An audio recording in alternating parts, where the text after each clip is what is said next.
umakyat sa kanila ang reklamong impeachment laban kay VP Sara Duterte. Meron ng mga tutol pero meron ding naninimbang pa. Nasa Senado ang pagpapatalsik sa pwesto kay Vice President Sara Duterte. Yan ang paniwala ni Senator Bato de la Rosa na kilalang kaalyado ng pamilya Duterte. We are preparing for the worst. Sabi nga lang, kakapalabas lang yung text ng presidente nung araw na ito, kinabukasan, nandun na sila, nag-file na sila kaagad, lukuhin nila yung pagong. Ngayon pa lang, inaasahan na raw ni De La Rosa na aakyat talaga sa Senado ang impeachment complete kahit pa nagsabi na si Pangulong Bongbong Marcos na hindi ito importante ngayon. Kapag nagkataon, apektado raw ang kampanya ng mga gaya niyang re-electionist lalo't sila ang magsisilbing senator judge. Trabaho man talaga namin yan to set as a impeachment court. Kung hindi kami magkakampanya, di lugi tayo.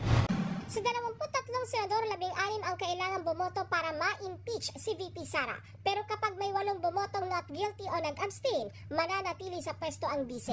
Ayon naman kay Senate President Chis Escudero, bagamat handa silang mag-convene bilang impeachment court, sakaling umakyat sa kanila ang reklamong impeachment, hindi pa raw nila ito napag-uusapan.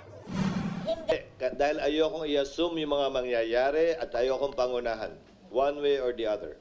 Dahil pag sinabi kong maghanda na, magsimula na kayo, ready, get set, pero wala pang go, baka isipin ako'y pumapabor o kumikiling sa paghahain o pagsampa. Naniniwala naman si dating Senate President Mig Zubiri na marami sa mga kapwa niya senador ang ayaw ng impeachment sa kahit sinong opisyal. It's going to be very divisive.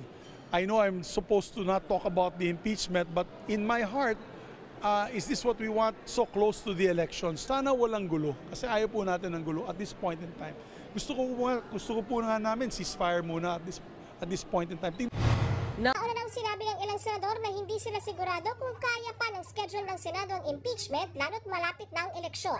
Gayunman, pwedeng mag-convene ang impeachment court kahit pa nakabreak ang sesyon.